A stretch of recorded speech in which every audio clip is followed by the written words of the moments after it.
Just a little aside, I think our bass player tried an Around the World once, but he didn't have strap locks. Lost his Yeah. guitar.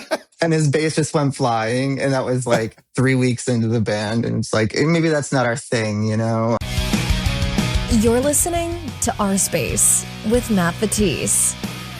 Welcome to OurSpace with Matt Vettese. This is a show for millennials, some Gen Z and Gen X as well, that grew up listening to emo, pop punk, and all sorts of music under the alternative umbrella. You know, the kind of stuff that got us bullied in high school for listening to it. It's a show that allows us to connect with the bands that we grew up loving and, of course, discover new music in the same spirit of MySpace. But this isn't MySpace. This is OurSpace, and OurSpace is now powered by elderemo.com. They want to do the same thing, except they want you to do it in style with a bunch of awesome t-shirts, hoodies, and more. Whether you're heading to Warped Tour or waiting for your next show, they've got you covered with early 2000s peak scene lore t-shirts, some kitty shirts, really cute one that says Stink 182, and even stuff for your furry friends, like a little bandana that says Motion Kitty Soundtrack. Plus, if you head over to elderemo.com now and use the code OurSpace, you'll get 15% off your next order. Link's going to be in the description of this episode as well. I'm Matt Vettese, and today we're chatting with a band that you absolutely loved in the 2000s. They went away for a while, and now after 18 years of not making any new music, we have a new record. I'm talking to The Academy Is, and in my chat with William today, we talked about a whole lot, from celebrating over 20 years of Almost Here to writing Almost There 18 years later, and then also looking back at the past with Rose-tinted glasses. We got into a whole lot about that, Warped Tour, being a dad, and a whole lot more. This was a fantastic chat. I cannot wait for you to hear it. But before we dive too far into it, I just want to remind you to subscribe to the channel if you're watching on YouTube, and if you're listening on Apple or Spotify, follow along with the show and leave a rating and a review. That helps you make sure that you never miss out on a chat, and it also helps grow the show so we can continue putting together these amazing chats for you. Now let's get into my chat with William of The Academy Is on OurSpace. We're joined by William of The Academy Is. William, thanks so much for joining OurSpace. Absolutely. Thanks for having me. You're celebrating over 20 years now of Almost Here, and yet 20 years later, we're still only almost there. When will we arrive? That's a great question. I had to. No, it's good. I mean, the whole point of Almost Here as well was, it's not really, and subsequently Almost There, is that, obviously we're having a little bit of fun with the titles, but it's actually quite relevant to the albums, both of them, is that it's not really about the destination. I think that's the point. It's like we all have these arbitrary benchmarks in our life, and we all have goals, and where you imagine yourself to be by, your 5-year plan, your 10-year plan, in my case, like your 10-minute plan, to keep you focused and to keep you moving forward. So it's really about the journey. It's more about the journey than it is about the destination, to give a serious answer to. Yeah, and that's a great serious answer. And I mean, you can hear it in the music. I spent all day yesterday listening to Almost There, and I think that accurately actually encapsulates exactly what you said. This record encapsulates that. It feels like, and I know you've said this in the past, but it feels like a reflection, but also at the same time, it still kind of feels like you're on that journey while listening to the record. Yeah, I appreciate that. I mean, everything from the production to the performance to the songwriting itself, it is very much, it's very personal, and it's very present. So, even from a production standpoint, we're, vocally, the goal for a lot of these songs, depending on the specific song, of course, but is to have it feel like I'm like right there in the room with you, have it feel like you're peeking into the,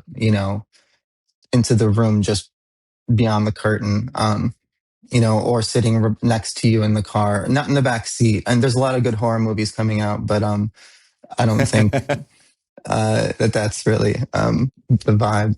But yeah, so it's meant to be this. I mean, it's there's vulnerability there in the album, and but it's also very present and reflective. So self awareness is a big part of it. When you guys were wrapping up Fast Times at Barrington High, do you think that you'd be dropping another album after that, or was that it for you? No, I mean at that point we were absolutely geared up to make another record. I mean, we wrote and recorded a lot of demos for the fourth Academy record, a lot of really good music in there as well. But there were other elements at play. Where do you go for a fourth record? And I think for us as artists, we were starting to like find what that fourth record was gonna be. But along the way, just the connections, the relationships started to crumble. That's just where it was. So at that point, I never really struck it from the realm of possibility to make another record together. But the way that this one happened was just so organic and just felt really natural for us. So like once I became enveloped into the process with Mike and our producer Snow, it just really took on a life of its own. So hindsight is always 2020 sort of thing. But as far as having a roadmap at that point, after the third record, we were absolutely geared up to make a fourth. But that's probably a different interview to dive completely into everything that went down at that point in time. But I'm so thrilled that our story led us to this point and led us to almost there, and it's just kind of the perfect storm. And, you kind of mentioned that. And I think that happens with a lot of bands in terms of personal relationships. We won't dive too deep into that, but drifting apart and then all of these years later coming back. I know that you did a reunion tour for the 10 years and then you played Riot Fest. And then, of course, When We Were Young. Was it these festivals that sparked back up the conversation of an official comeback, or were there conversations already happening behind the scenes? Good question. I think that there's like two worlds when it comes to being in this band, and I think in any band, it's the writing and the recording aspect of it, like the creative, and then your performance, your stage performance, live shows, festivals. For me, it really did. It was born from the live shows. I think doing the festivals, we did a couple shows with Fall Out Boy a couple years ago. Around that time, we played Wrigley Field for the first time in Chicago, which was a big, milestone, kind of one of those like never thought it would be possible sort of checklist items. But what really struck me was just the energy that we still had when we are playing in a room together or on a stage together, and that feeling within me personally of just like sheer and utter comfort. It's like, this is where I belong. Being on a stage I'm much more comfortable there than I am in most social settings in life. So so the fact that we were able to come back together and still have that chemistry, as well as just, I feel like we've never sounded better live as well, from a craft standpoint. And even at my ripened age, I feel healthier and I feel more motivated and just more in tune with myself and comfortable with myself as a performer and as a writer. So the live elements and being in the room with the boys like that really did help. For me, it cemented this as less of a nostalgia play and more of something that is new, something that is moving forward. This is a continuation, as opposed to like making the seventh Scream movie, like holding on for dear life. I'm glad you brought that up, because I actually did want to talk a bit about the nostalgia aspect as well. Before we get into that, though, I wanted to talk about, because you mentioned that after Fast Times, you had put together some demos for a fourth record. And then now, all these years later, we actually got that record. But because so much time has passed and so much has changed, were there any songs that were reworked from that time for this record, or is this a completely new record? It's completely new. So there were a few songs from that era that I think we've toyed with bringing back, just because there was some magic there. But at the same time, I think starting from the ground up just felt more natural, and we just had such a wealth. Like Mike, our guitar player and my partner in crime here, creatively, he came to the table with such a wealth of ideas, and so in many ways it's like we didn't have to dip into that pool because there was such a deep well in front of us, that we didn't really have to go into the reserves. But yeah, I mean, there's some songs from that era that, that those sessions that I think it'd be really cool for them to see the light of day one, at some point in time. But yeah, we really did start this thing with fresh perspective. Well, fresh perspective is an interesting way to frame it, because it's not necessarily a new perspective. It is a fresh perspective. It's us now, presently, in our lives, and as opposed to kind of like having to tap back into something, to manufacture that feeling. So yeah, I mean, it felt right for us to just have something that was completely fresh, to set the table for. It feels very fresh. Listening to the record, it feels like everything was new. So I was curious because you mentioned that you had some stuff written from back in the day, if anything found a way to slip in. But the whole record feels like the Academy is in 2026. And you said almost here was the beginning, almost there is the reflection of the past. I'm curious if there's anything that writing this record really made you realize about yourself or the Academy is that you didn't previously know before. For me, it's like, when you look at the intentions of each album, almost here it is very present. It's very much about,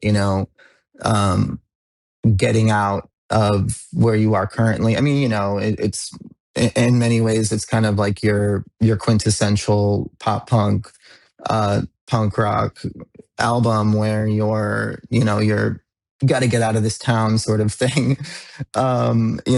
Insert around the world guitar spin here, and pop punk jump here. We never did either of those things. I think that our bass player, just a little aside, I think our bass player tried an around the world once, but he didn't have strap locks. Lost his guitar. Yeah. And his bass just went flying, and that was like 3 weeks into the band, and it's like maybe that's not our thing. You see that on MTV and it looks cool, but then you realize how expensive guitars are, and you're like, maybe we won't do that again. Yeah, like we're in a 15-passenger van and we're staying at Motel 6s and Red Roof Inns. So can we just like chill on the around the worlds, but then you want to, I think for us inherently, the instinct is to evolve from album to album and to push ourselves creatively. And I think we did that with our second record, Santi. There was a clear evolution. A lot of people disappointed that we didn't make a record that sounded more like Almost Here. So in that, there's a lot of psychological things that happen as a writer and as a young person where, there's a bit of an identity crisis and you're like, wait, what? Like, but this is what's natural for me. And this is like a glimpse into this darker corner of myself and of who we are, so then that kind of lent itself to further exploration on the third record, where it did become more about the reflection of things. I mean, it was almost like time travel as opposed to, how like where we are right now and how it affects like how my past affects my today. Which is where I feel like we were able to tap into for Almost There. It was like we're finally back in that present mentality that we had writing Almost Here, and that self-awareness of like, where you want to, like where you don't want to idle, where you don't want to be treading water in life, and you want to, keep going, and I think some days more than most, these days particularly, it's hard to keep going. And there are, are so many challenges around us, that, it's easy to forget, what drives you in life, and what gives you hope, and what gives you, breath on the day to day. And that does require a level of reflection. But I also feel like, what we were able to do on Almost There, it was provide that level of reflection, while also being present in the now.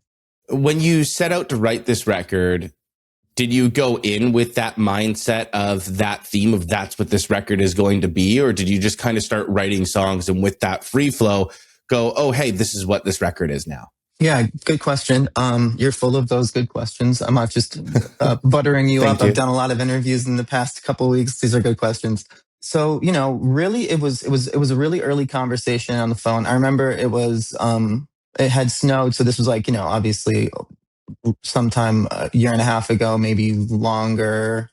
But there was a giant snowstorm in Chicago, and our guitar player Mike lives in Arizona, so he doesn't have. So there's this like physical high contrast situation happening. Just But anyway, so he's outside in the sun. I'm in a blizzard, and we're on the phone. I'm pacing back and forth as I always do. And we had this like really in-depth, lengthy conversation, just about life generally, and kind of what draws us to music these days. And how many of those artists are artists that we loved when we were, writing Almost Here, that we still are big fans of those bands, in those formative days. But it really just evolved into this conversation about, how much has changed in our lives, but how much at the core does remain the same. Emotional needs, now becoming an adult, with families, there's different responsibilities. But at the core of everything, what makes you tick as a human being, what affects you on the daily, obviously circumstantially can be much different from people across the board. But fundamentally, it's like we all need love. We all feel pain. We all, et cetera, et cetera. And I feel like the instinct there in the past would have been to like, these are my problems and this is how you solve it within your song.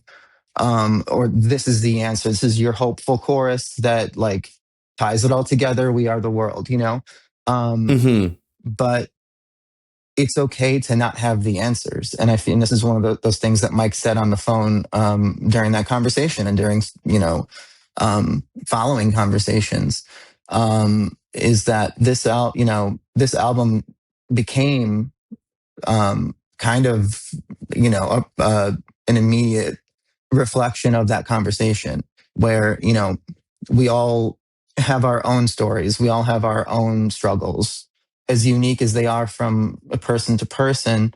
What is it at the core that drives us as humans today? And I think that coming to the realization that it's okay to not have all the answers really opened up the door for me to become more vulnerable, because there's so much more pressure. I feel when you feel like you have a podium, or when you feel like you have a stage to kind of like, this is my message, to kind of fall into this preachy, kind of almost inadvertently preachy pattern, of like veiled hope, or like, kind of like propped up hope, I suppose. It's like you can spray paint a turd gold, but it's still a turd sort of thing.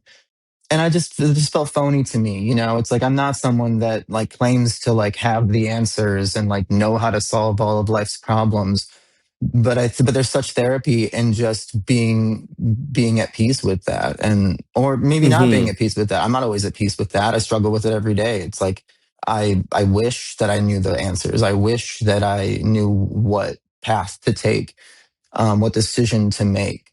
And but in the end, it's okay to not have all the answers, and it's okay for us to, like, continue to move through this life, trying to be better, trying to be better today than I was yesterday.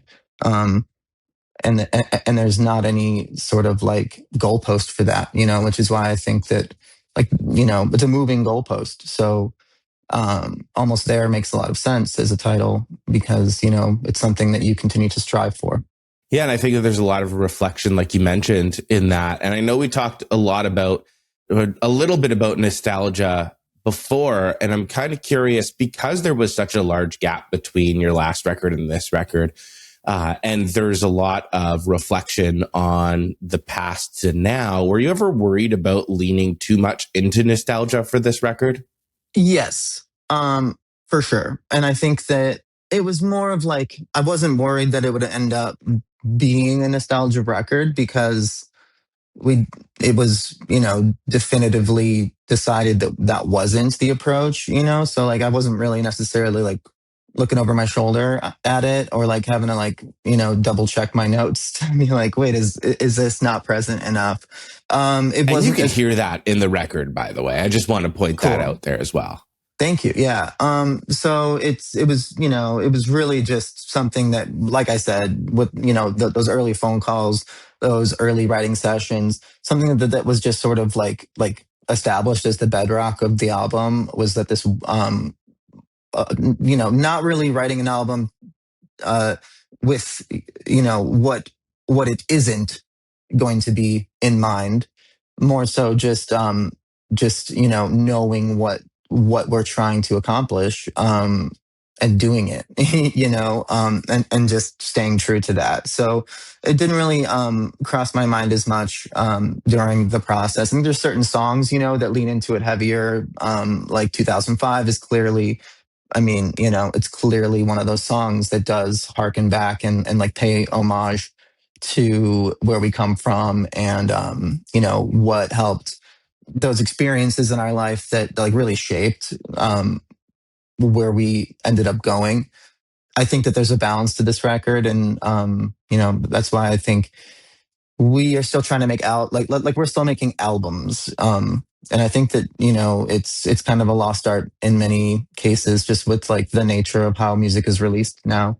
But we want to, we always aim, regardless of if it's Fast Times at Barrington High or Songs Here, Almost Here to Almost There, like, the aim is always to make a cohesive, complete album that takes you on a journey, man. And I feel like it kind of gave it, like there's space for that nostalgia. And I think it's important for us to like embrace that. I think it's important for people to embrace that, while, having balance in your life. So I think that this album's reflective of that. I was going to say even the song Lost Signals feels like a love letter to the past. I don't know if that's what you intended with that or not, but you can kind of hear that in a few songs, while also acknowledging that the Academy is in 2026 as well. So I'm not sure if that's what you had intended there or not, but that's Yeah. the vibe that I got. Absolutely. Thanks, as well, because that song sort of, Lost Signals is kind of like our anthem, the band's anthem, our love letter to each other, and to the, our life that we spent on the road for so many years, and the life that we are now embarking upon, with this next album and the subsequent touring to follow. So absolutely, Lost Signals is one of those songs for us. It's very much, like reminiscent of, like, I miss the boys, I miss the shitty airport food, the little things that in the moment seem like a complete and utter inconvenience or a pain in the ass, are those things that you end up, kind of looking back fondly at. You will laugh about this later sort of stuff. But really, I mean, the chorus of that song too is very much about like the love that I felt and that we felt, this like crashing wave come back when we played together again. I think so. Playing together again really brought it all back, from all of our history together, sort of like, vortexed into the present of, being on that stage together and like what that means to us, and and looking out and seeing people who've chosen to come to our show, people who are there from all walks of life, the diversity, the community of it all. It's a celebration of all of that. Again, in a way that is not necessarily like, and cross it with the T, and there you have it, folks. Like, roll credits. You know what I mean? Like, just musically as well. I mean, it's a song that doesn't really resolve, so, and that's intentional as well. There was another thing that you said, I saw in one of the pressers that really intrigued me. You said that no one has really documented what the mid 2000s scene meant. And I'm kind of curious if you mean that through music, through video, like no one made a documentary. Like, what exactly did you mean by that? I don't remember personally saying that. So I'm trying to like get into that mind frame.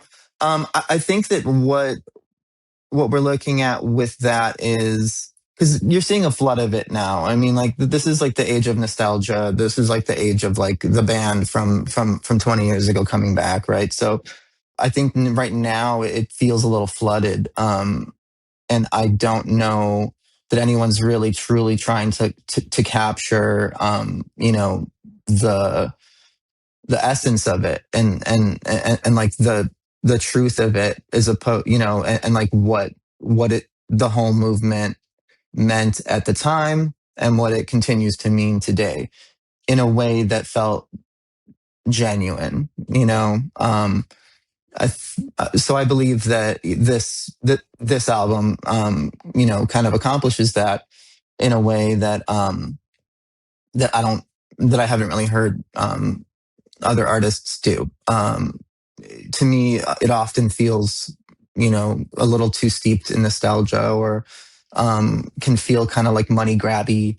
Which, hey, I mean, we're artists, and like, if you can, I mean, there's not like some lavish, like, none of us are making any money. You know what I mean? So it's like, I mean, unless you're massive. I mean, the one percenter thing is felt, across everyone's lives. I think that there was just like a pocket, that wasn't filled, as far as, a perspective that was maybe a little different, that did have that kind of self-reflection, as well as, more cultural reflection, because it wasn't all peaches and cream either. It's like, you always look at the heydays, and you look at like 80s hair metal, and you're like, oh, whoa, like that must have been a wild time. But then, then you hear about all the terrible things that happened within those communities, and in that, that was supported by that culture: misogyny, bigotry of all kinds, homophobia, which is really ironic, I think, with a lot of artists leaned into more of a feminine look, in the late 80s, yet it was just riddled with homophobia and transphobia. It's kind of mind blowing when you realize how many of the rock stars in the 80s were literally dressing up in drag, basically. And yet it was so misogynistic, homophobic, transphobic, but they were there dressing up, guys dressing up as women. Like, it's kind of weird. And it's kind of weird how hindsight, we always look back on the past with rose-tinted glasses. Right. Oh, it's just like, that's just like human history. We always look back at like, 10 years ago, look how great that was. And I think that, I'm a 90s baby, so I grew up in the 2000s, and I always kind of looked back at, the 80s and the 90s. Like, oh, how great would it have been to be around like a teenager in the early 90s and see Nirvana? Like, that would have been so cool. Whereas it's kind of funny now seeing kids grow up looking back and listening to this podcast or seeing my videos and going, wow, that would have been so cool to be an emo kid in the 2000s. And we're like, yeah, like looking back, it kind of was like we got to see so many cool bands and be a part of this scene as it was happening. But at that time, we didn't really know what we had, right? And like, if you look back at things, I had this conversation with JT of Hawthorne Heights recently. It's like, why is it emo that we're looking back at now 20 years later and not, you know, the other types of rock and classic rock that were kind of coming out in the 2000s? There was so much music that came out in the 2000s. Why emo? To me, emo was just kind of, or pop punk or any of this sort of this Warped Tour scene, we can call it. It was a very, very niche thing. And now all of a sudden it's like massive, way bigger than I think it even was back then. Yeah, and I mean, you're kind of seeing it with like new metal resurgence right now a little bit, you know. But then it also is that sort of like rose-colored glasses sort of thing. I mean, it was most of those bands that it was most of those new metal bands that inspired me to like stop listening to the radio, go to my record store, discover new bands that are independent, get into indie record labels, and then dive deep into that subculture that we know as emo, or the overarching emo of the time. So yeah, I mean, it was born of it's a subculture. It was born into, you know, sort of like more of like an anti-radio mentality.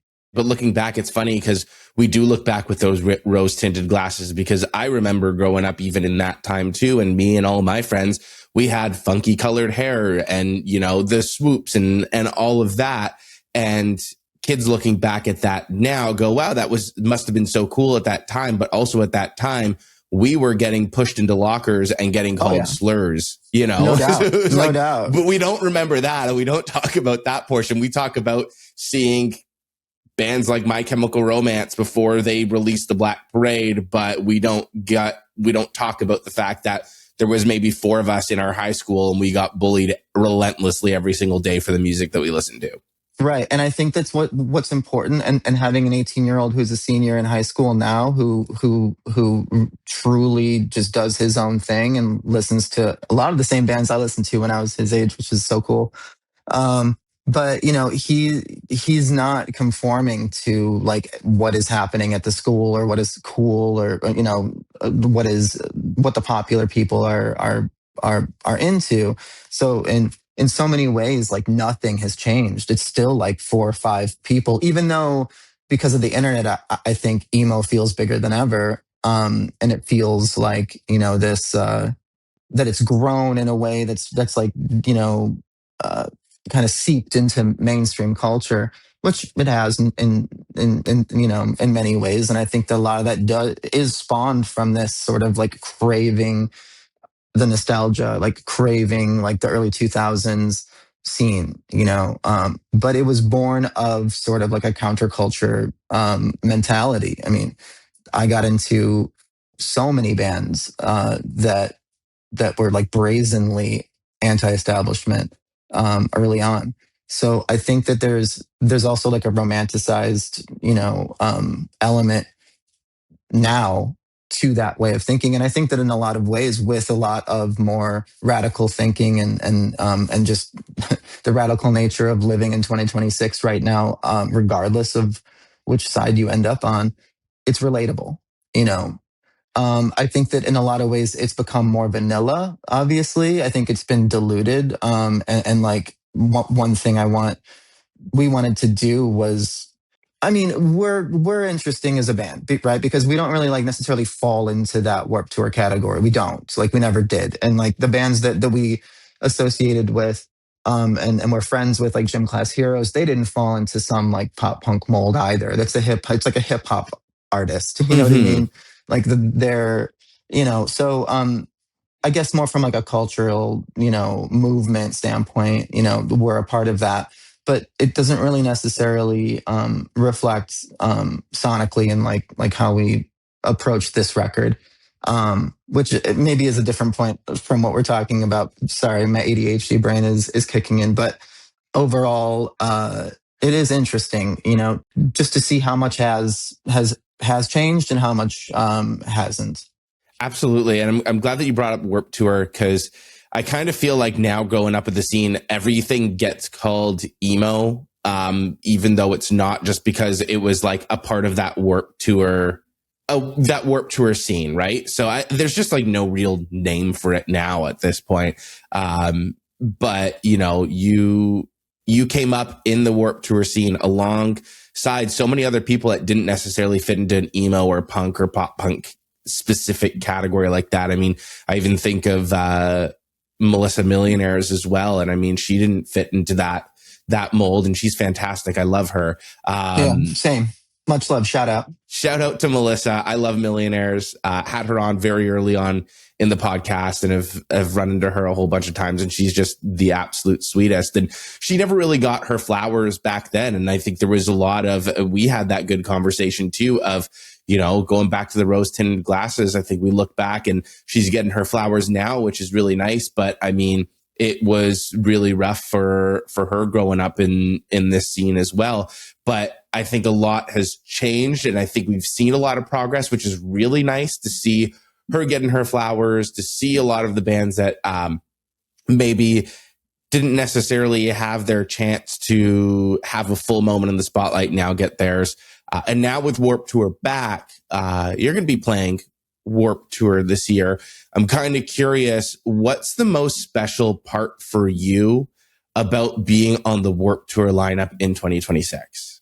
I mean, it's surreal, it makes so much sense to me though, just with the surge of these festivals that, I mean, when we were young, even like, South by has been doing it for years and like bringing back a lot of bands, and there's like a lot of album plays happening and like special moments, creating these special moments. The Warped Tour resurgence makes a lot of sense. I think that the most exciting thing for me is to, whenever you do these festivals, you run into a lot of old friends. You run into a lot of people you haven't seen in ages. You haven't seen them in, over a decade.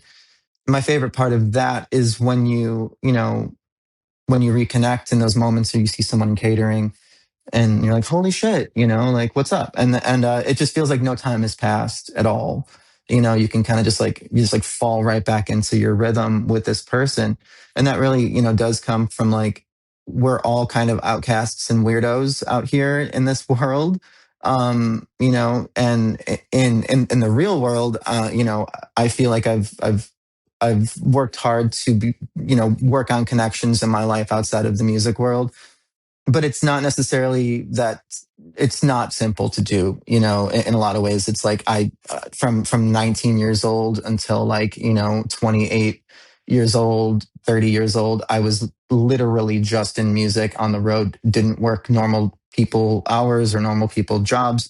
So it's hard to relate to people around you, like in the town you live in, in many ways, exactly the way that it felt when we were writing the first record, it's like, I don't belong here. So there is sort of like a mentality of like a summer camp mentality of like, oh my God, like, yes, like all my weirdos are going to be in one spot together. And we're going to celebrate this thing that we all started because we're weirdos. And I mean that with, in the most loving way possible. Um, Outside of, the camaraderie of it all, there is like a fan element for me. When we were young, 2 years ago, Saves the Day played, and like we are massive Saves the Day fans. We shout out Stay What You Are in our song 2005. Saves the Day, literally, I mean, it wasn't, I don't want to be side stage. I'm going to go out in the crowd, and with like literally 5 of my friends that I grew up with listening to Saves the Day, all singing along to every word. I'm like air drumming out there. It's like walking through the halls my senior year again. doing the harmonies that weren't on the record, like just real geeky stuff that we all do to the albums that we love. And I think that's one of the magical parts about this is that like there's such respect for our peers and respect for those that came before us. And I think that Warped Tour, is doing a really great job with that, bringing in some newer bands and younger bands as well to really, kind of give that a full circle moment. Warped Tour as a festival always did that. I mean, they took a chance on a lot of young bands. Paramore at the Shira Girls stage, which was like a trailer stage, back in the day when that's a band that wasn't established at that point, but they were given that platform. So I think it's cool to see that kind of diversity on the tour, or on these kinds of festival shows.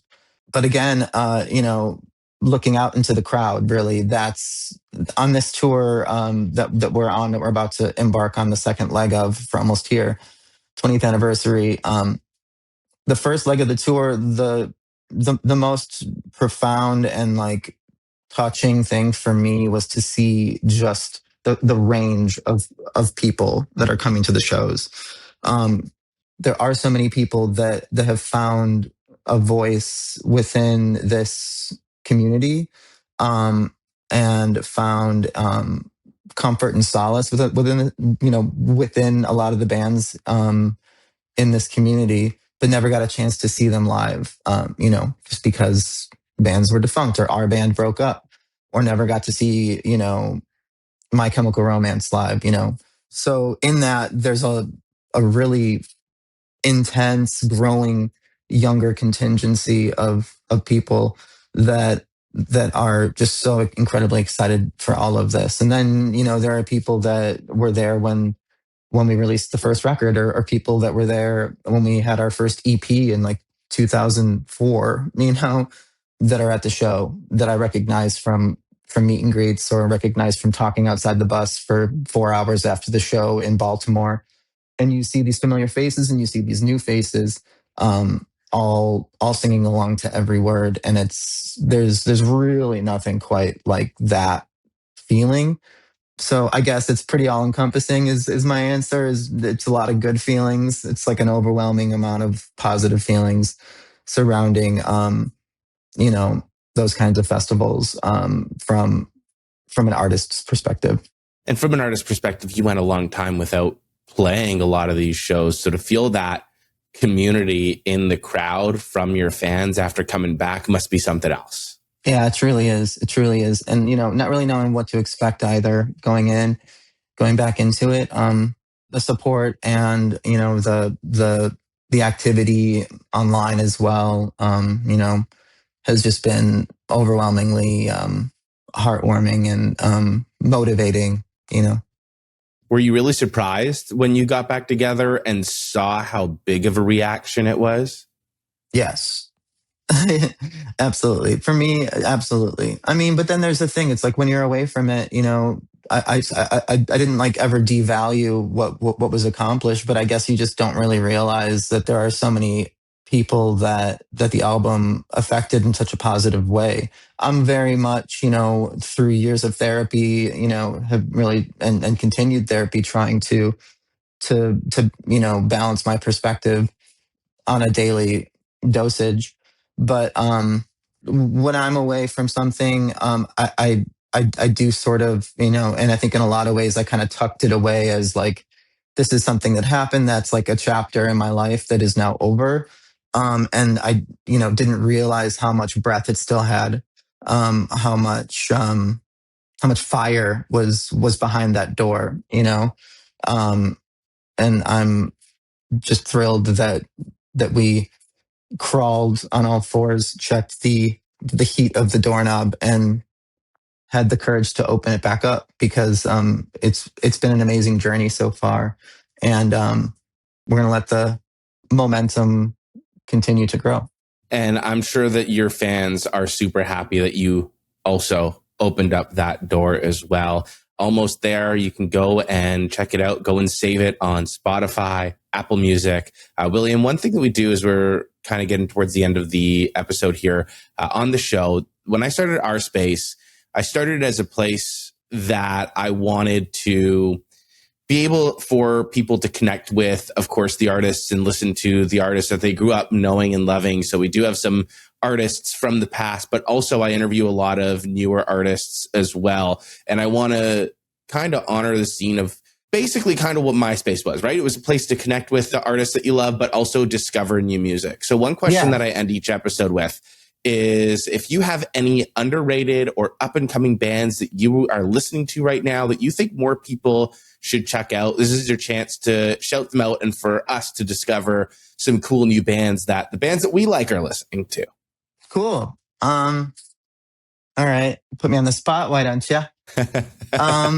As far as, new artists, I essentially, thankfully I have an 18-year-old son who's cool as hell and listens to really dope music. So a lot of artists that I get into now are from him. My wife I love that, by the way. Yeah, my wife has impeccable taste in music. They probably enjoy listening to music more than I do because I end up, listening and then it's like a little too. I'm like, I'm like I'm diving into it too critically, or it's just not as enjoyable. But they like brought back my love of music, of listening to music again. It's a beautiful thing. But some of the artists that I'm into right now, like there's a band called Great Grandpa that I got into recently. They have a song called Dark Green Water that is incredible. So I would recommend listening to that. We just brought a couple bands out on tour in the first leg. Little Image is a really cool band that has a new album out. Slow Joy was on the second half of our first leg, and they were really cool and doing their own thing. And I quite enjoyed both of those bands on the tour. There's a folk punk artist called June Henry that I would highly recommend to people. Really incredible lyricist, really smart melodically, and just if you're into folk punk stuff or queer artists, I would recommend June Henry. There's a band my son's super into right now called Static Dress from the UK. They're a little heavier for what I usually listen to these days, but it's sick as hell. I'm really into it. They have really creative, thoughtful music videos as well, and just like very, very cool. Like their whole they just like have built this entity that is their band Static Dress, and it's just really it's really thrilling to watch and to see how engaged my son is in it. It's pretty amazing. And I guess like not a new band, or everyone knows this band, or this artist, Canada's own Lights. Yes, love Lights. I'm just in love with everything that Lights is doing right now, from the new music to the online presence, and just kind of like talk about exactly what Lights is doing online and on the tour. She's kind of doing something similar to like what you were basically talking about, and what we were talking about, like looking back and honoring that portion of who you were at that time. Yeah, it's crazy. It's like when Mac and Charlie and It's Always Sunny see each other across the room in the restaurant, and they just like kind of like lock eyes, like two like deer amongst the wolves or something, and just like I see you, you see me, like I see what you're doing, and I'm here for it. Yeah, so it's actually pretty. It makes a lot of sense that I would be drawn towards it because I've always enjoyed Lights, and to see what they're doing now is just very much in line with what we're doing as well. So it was cool. Game recognized game. Absolutely. I love that so much. And I also, once again, still love the fact that your kid is showing you cool new music as well. A lot of the times it's, mom and dad instilling their music taste into the kids. So for the kid to be like, hey, mom and dad, and you to be like, wow, this is actually cool. Because I remember growing up and trying to show my parents the music that I was listening to, and I got a totally different reaction. I got a, what is wrong with you? Yeah. I'm like, hey, mom and dad, this is my new favorite band. They're called Thursday. This is their album Full Collapse. Try this one on for size, And it's just like, I distinctly remember, like my stepdad there was like a project in the house where like some painting was being done and some guys came in to paint, like some of his friends or whatever. And I had that album playing, like almost defiantly, I'd say actually certainly defiantly, as like like a fuck you, and just to see their faces, like when Jeff Rickley's just going for it. And I'm just like, that shock and awe. So I think it's a beautiful thing. I think we need to listen to young people. I think I have so much hope for the future because of what I'm seeing in my son and his friends and our community online as well of young people, very thoughtful and intelligent and just a lot of the things that, especially with the world burning around us and a lot of us facing different challenges on the daily here in the States with a lot of legislation getting passed as well. That is very dangerous and very scary for our family as well. It's important to prop up the brave voices. It's important to prop up those that are owning their identity, and I think that music is a great extension of that. And I'm thrilled that my son thinks that me and Christine are cool enough to share some music with, and that he wants to hang out with us still. So I'm gonna eat every part of that up, and I just look forward to what's to come. I actually have hope for the future, as wild as that sounds. I think that is a beautiful note to leave this episode on. And I think that's exactly what this episode and this podcast is about and intended to be. So I just want to thank you again so much for coming on the show today. And I do want to remind everyone to go and stream Almost There. And of course, if you're watching on YouTube, hit the subscribe button. If you're listening on Spotify or Apple, please follow the show and rate and review it. That goes a long way in terms of supporting the show and making sure that you never miss out on another chat with artists like William from The Academy Is. Thanks again. Thank you so much, Matt. Appreciate it. Thank you for listening to OurSpace with Matt Vettese. If you enjoyed yourself, please support the show by subscribing and leaving a review.